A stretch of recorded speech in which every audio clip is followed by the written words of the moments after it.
Hello everyone, কেমন আছেন সকলে? আশা করছি সকলে খুবই ভালো আছেন, সুস্থ আছেন। আমরাও কিন্তু বেশ ভালোই আছি। আমার নতুন আরও একটা ভিডিওতে আপনাদেরকে স্বাগত জানাচ্ছি। আজকে হলো সোমবার, ঘড়িতে এখন প্রায় বাজে দুপুর 1টা, আর আমরা সব ভাই বোন মিলে বসে পড়েছি এখানে বেলের শরবত খাবো। এখানে কালকে মা একটা বেল পেয়েছিল, কালকে আর খাওয়া হয়নি, তো ভাবলাম আজকে খেয়ে নিই। বেলটা না অনেকটাই বড় ছিল বেশ, আর অনেকটাই শরবত হয়েছিল। আমাদের ঘরে বেশ সবাই খুবই ভালোবাসে। আর আজকে না অল্প একটু দুধ দিয়ে দেবো, এটাতে বেশ ভালো লাগবে দুধটা দিয়ে দিলে। আগে আমি তেমন একটা পছন্দ করতাম না, মা একবার খাইয়েছিল এই বেলের শরবত বানিয়ে, অনেক টেস্টি হয়েছিল। তারপর থেকে আমি তো এটার পাগল বলতে পারো, দুধ দিয়ে আমার ভীষণই ভালো লাগে। এমনি জল দিয়েও খাওয়া যায়, কিন্তু ওই তো দুধটা দিলে আরও একটু টেস্ট বেড়ে যায় আর কি। যাই হোক, এদিকে দেখুন বেলটা বেশ ভালোভাবে খোসা থেকে ছাড়িয়ে নিয়েছি। এখন অল্প অল্প করে জল দিয়ে এটার ভেতরে যে আরও কত খোসা থাকে সেই সব কিছু বের করে নেব, নয়তো আবার মুখে বেঁচে থাকলে আবার ভালো লাগে না খেতে। আর এটা ছাকাও যায় না, ছাকলে কি হয় বেলটা বেশ অনেকটাই বেরিয়ে যায় আর কি, আর এইভাবে করে নিলে বেলটা বেশ অনেকটাই থাকে। যাই হোক, ওইদিকে দেখুন মামার ওই যে আমার মাসিমণি কি খাচ্ছে, মা ওইদিকে আলু ভাজা করছে, রান্না করছে আর কি। ওইদিকে দুজন মিলে বলছে আমাকে আলু ভাজা দাও, আলু ভাজা দাও, মানে কি বলবো এদের কাণ্ড সারাটা দিন। আর এদিকে বুনু তো যেই ক্যামেরা অন করব আর ওর নাটকও শুরু হয়ে যায়, নাচানাচি শুরু হয়ে গেছে। যাই হোক, ওইদিকে দেখুন আমার বেলটা কিন্তু বেশ ভালোভাবে সারানো হয়ে গেছে। এখন এই যে দুধটা দিয়ে তারপর গুলিয়ে নেব। আর একটু চিনিও দিয়েছি, চিনি না দিলেও হয়, কিন্তু ঘরের সবাই একটু বেশি করে মিষ্টি পছন্দ করে বলে একটু চিনিও দিয়ে দিয়েছিলাম। তো এদিকে বেশ অনেকটাই কিন্তু হয়েছিল, এখন দুধটা দিয়ে ভালো করে গুলিয়ে সবাইকে দিয়ে দেবো। আর আজকে যে দুধটা দিয়েছি এই দুধটা একটু গরম, একটু ঠান্ডা হয়ে থাকলে দুধটা ভালো হয়। ওই তো কাকা বাজার থেকে এসেছে, তখন আবার একটু দুধ বেঁচে গেছিলো, দুধটা আবার একটু গরম করেছি। তো সে মানে জাল দিয়েছি না, তো তারপর দেখি দুধটা এখনো ঠান্ডা হয়নি, তো একটু ঠান্ডা করে খেলে বেশ ভালো লাগে। তো আবার রাকেশ আবার ও ফ্রিজে রেখে দিয়েছে, আমরা আর ফ্রিজে রাখিনি, আমরা এমনি খেয়ে নিয়েছি। আর এদিকে মামামও বলছে খাবে, তো মামামকে একটু টেস্ট করার জন্য দিয়ে দিলাম। ও বেশ ভালোবাসে, কিন্তু আজকে তেমন একটা খায়নি। ওই তো একটু আগে আবার ওকে ভাত খাইয়েছি, সেই কারণে ওর পেট একদম ভর্তি রয়েছে, তো এখন আর খাবে না বলছে। তো এদিকে সবাইকে দিয়ে আমিও একটু খেয়ে নিলাম। বেলের শরবত খেয়ে এখন যাচ্ছি একটা দিদার বাড়িতে, ওখানে আজকে আমার দুপুরে নেমন্তন্ন আছে খাওয়ার জন্য। চলো এখন যাই, কখন থেকে ডাকছি। এখন তো বেলের শরবত আনাচ্ছিলাম বলে একটু দেরি হয়ে গেল, চলেই এসেছি। খাওয়া দাওয়া করে নিয়েছি, খাওয়া দাওয়া করে এখন চলে আসলাম বাড়িতে। সবাই খাচ্ছিল বলে আর ভিডিওতে নিই। চলো এখন বাড়িতে যাই, এদিকে নিয়ে রয়েছি। আমরা খাওয়া দাওয়া করে দিয়ে বেরিয়ে পড়েছি, নার্সারিতে যাব, কিছু ফুল গাছ নিয়ে আসি গিয়ে।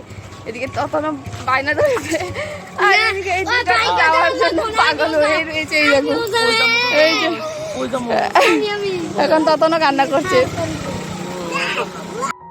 বেরিয়ে পড়লাম, ওইদিকে ওই যে ততন বুনো সবাই যাচ্ছে এখন, ওইখানে রয়েছে, এখানে তাপস আমাকে নিয়ে যাচ্ছে। আয় আয় আয়। আমাদের বাড়ি থেকে তেমন একটা দূর নয়, কাকুর বাড়িতে চলে এসেছি। আর এখানে এসে এতটা ভালো লাগছিল না, আমার তো শুধু মনে হচ্ছিল সব কিছুই যেন নিয়ে যায়। তো অনেক কিছু গাছ ছিল, আজকে কয়েকটা গাছই নিয়েছি, কারণ টাকাও আমি তেমন একটা আনিনি। বেশ অনেকটাই মানে গাছ পেয়েছি আমি অল্প একটু টাকাতেই। এখানে অনেক গাছ ছিল, এই ডালিয়া গাছ দেখে আমার প্রথমেই পছন্দ হয়ে গেছিলো, কারণ আমার অনেক দিন থেকে ইচ্ছে ছিল একটা ডালিয়া গাছ নেব, দেখে বেশ ভালো লাগলো, তো একটা ডালিয়া গাছও নিয়েছি। আর ওইদিকে ইনডোর প্ল্যান্ট দেখছিলাম, ইনডোর প্ল্যান্ট তেমন একটা নিইনি, একটা নাকি নিয়েছি। আর এদিকে কয়েকটা এমনি এমনি গাছ দেখছিলাম, আর কাকু সব বলে দিচ্ছিল যে কোনটা ফুল গাছ, কোনটা কি ভালো না ভালো সব বলে দিচ্ছিল। আর এখান থেকে না আমার একটা ভাই কুল বড়ই গাছ নিয়েছিল, ওই তো কুল গাছ নিয়েছিল। তো এত ভালো এখন কুল ধরে না গাছে, মানে অনেক কুল ধরে, তো ভেবেছিলাম একটা নেব।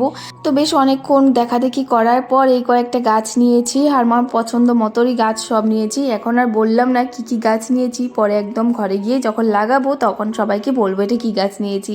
তো চলুন এখন বাড়ির দিকে যাওয়া যাক। এদিকে গাছগুলো ছেড়ে তো আমার একদমই যাওয়ার ইচ্ছে করছিল না, কিন্তু কি করব, সব তো আর গাছ নেওয়া যাবে না। কয়েকটা গাছ কিনে নিয়ে যাচ্ছি তো বাড়ির দিকে। 2 মিনিট রাস্তা, ওই তো বাড়ি। ওই যে ভাই ততন ওইদিকে চলে গেছে হঠাৎ ফুল গাছ নিয়ে। হ্যাঁ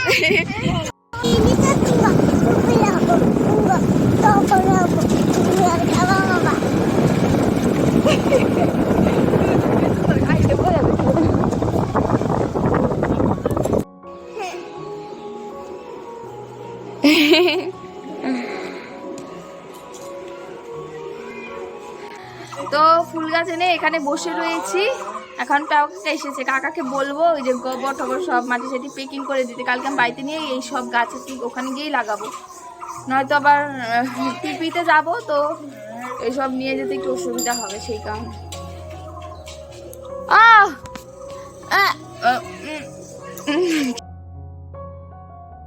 ঘড়িতে এখন প্রায় বাজে ওই তো 6:30 7টার মতো। এখন আমরা সব ভাই বোনরা মিলে বসে পড়লাম এখানে মুড়ি আর চা নিয়ে।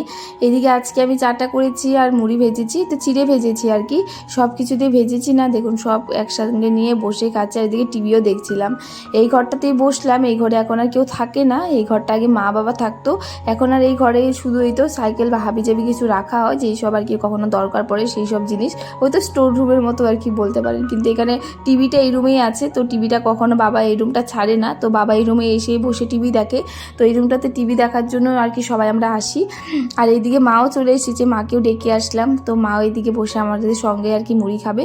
ওইদিকে মামামকে মুড়ি খাওয়াবো, তো এইদিকে বসে রয়েছে, আর মামার কোলেও আর আসছে না, ও তো বসে বসে টিভি দেখছিল আর কি। যাই হোক, এই সন্ধ্যাটা তো বেশ মজা করেই কাটলো। ওইদিকে মা চাটা খেয়ে আবার চলে গেছিলো রান্নাঘরের দিকে, ও তো রুটি বানাবে আজকে, একটু তাড়াতাড়ি করেই সব কিছু রান্নাবান্না সারছিল।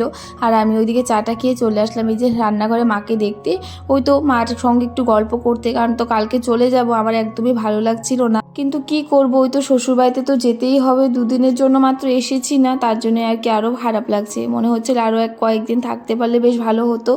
যাই হোক, এইদিকে দেখুন আমি ওই যে ঘরে এসে মার সাথেই দেখছিলাম কীভাবে রুটি করছে, মাকে তাই বলছিলাম যে আমার রুটি কখনোই ফুলে না। আর এদিকে কাকা এসে নাটক করছে দেখুন, মানে মার সামনে আর কি নাটক করছে, যে রুটি নিয়ে ভাগছিল আর কি, এটাই আর কি করছিল।